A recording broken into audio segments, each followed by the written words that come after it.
ایک دانا کا قول ہے کہ انسان وہی اچھا ہے اللہ تعالیٰ کی نظر میں جس کے اندر عاجزی ہوتی ہے، جس کے اندر جو ہے وہ فقیری ہوتی ہے، جس کے اندر جو ہے وہ دانائی ہوتی ہے، جس کے اندر ذرا سا بھی تکبر نہیں ہوتا، غرور نہیں ہوتا اپنی کسی بھی چیز کو لے کر۔ جب انسان کو اللہ تعالیٰ نے سب کچھ نوازا ہوتا ہے تو اصل چیز دیکھنے والی ہوتی ہے کہ اتنا کچھ اس کے بندے کے پاس موجود ہے تو کیا وہ پھر بھی اپنے آپ میں تکبر میں ہے۔ تو ان چیزوں سے جو ہے وہ ہمیں بچنے کی کوشش کرنی چاہیے، ہمیں عاجزی اختیار کرنی چاہیے، اللہ تعالیٰ کو پل پل ہمیں یاد کرنا چاہیے اور یہ کہنا چاہیے کہ اللہ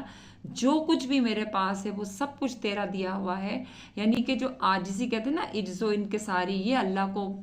جو ہے چیز بہت زیادہ پسند ہے، اور ہمیں یہ چیز اب لوگوں کے اندر کم نظر آتی ہے۔ ہم دیکھتے ہیں کہ لوگ جو کسی بڑے عہدے پہ ہوتے ہیں یا چیزیں ان کے پاس ہوتی ہیں تو ان کے پاس اسی حساب سے جو ہے وہ تکبر، غرور،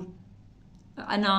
جو ہے یہ سب چیزیں ہوتی ہیں۔ تو ہمیں کوشش کرنی ہے کہ ہمیں ان چیزوں سے بچنا ہے، ہمیں یہ دعا کرنی ہے اللہ تعالیٰ سے کہ اللہ تعالیٰ ہمارے اندر عجز و انکساری پیدا کرنا، ذرا سا بھی کہتے ہیں نا مکھی کے پر کے برابر بھی جو ہے نا تکبر نہیں ہونا چاہیے۔